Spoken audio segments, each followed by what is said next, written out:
Notice, agenda, and minutes. Meetings are a form of formal interaction and are held in all organizations. This form of communication requires a lot of planning and preparation. There are three major components, namely notice, agenda, and minutes. Notices are sent to the prospective participants along with agenda well before a meeting, whereas minutes are taken down during meeting. Now let's understand each of these in detail. Notices. Notices are written information about the day, date, time, and venue of the meeting. Generally sent a few days before the meeting. Notices are sent to all those who are entitled to attend the meeting. In case of general body meeting, a notice is circulated to all the employees, whereas in case of board of directors meeting, the intimation of the meeting is sent to all the directors. Usually, the notice is drafted and issued by the secretary under the instruction of the director of the company. A notice, in order to be valid, must be signed by the proper authority. Points to be added in notice.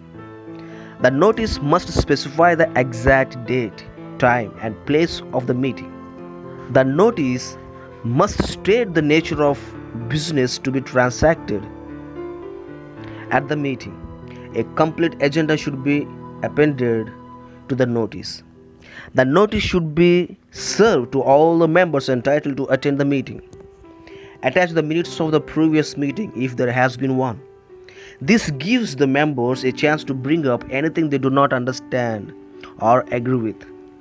The notice must be clear and unconditional. Structure of notice. Name of the organization or unit, date of circulation, day, date, time, and venue of meeting. Signature of the secretary.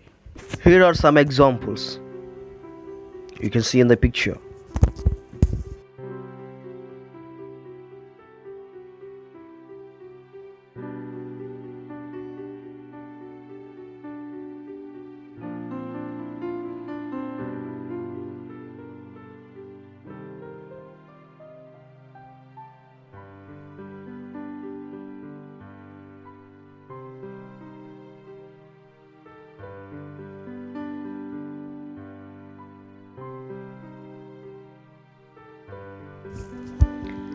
Next, agenda.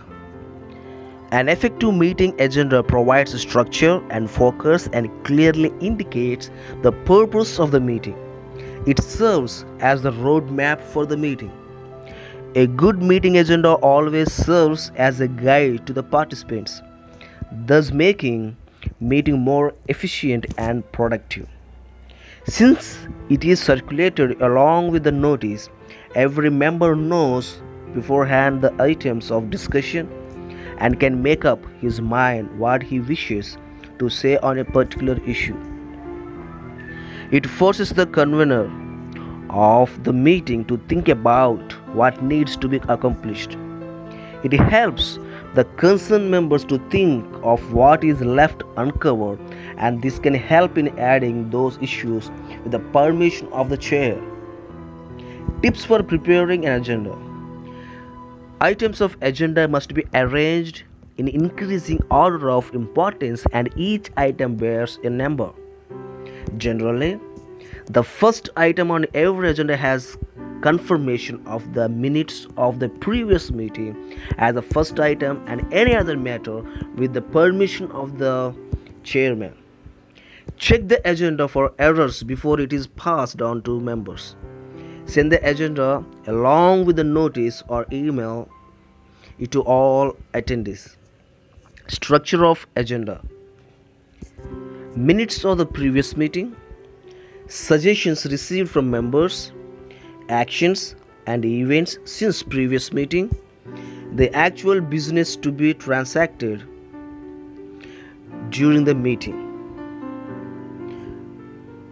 Few examples are given in the pictures.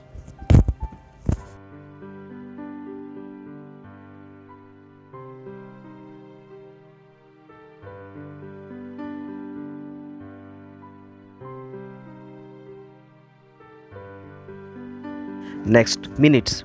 Minutes are an official record of the meeting for its participants and a source of information for teammates who were unable to attend. They are meant to be a permanent written record for future references about decisions made.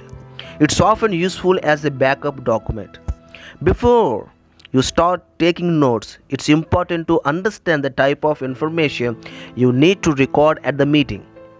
As minutes are self sufficient records, it is customary to give the following details: name of the organization or unit, day, date, time, and venue of the meeting, number of the meeting if in a series, name of the chairman and the secretary, names of members present, names of members absent, names of persons who attended the meeting by special invitation, if any, record of transactions, item wise, signature of the secretary and the chairman.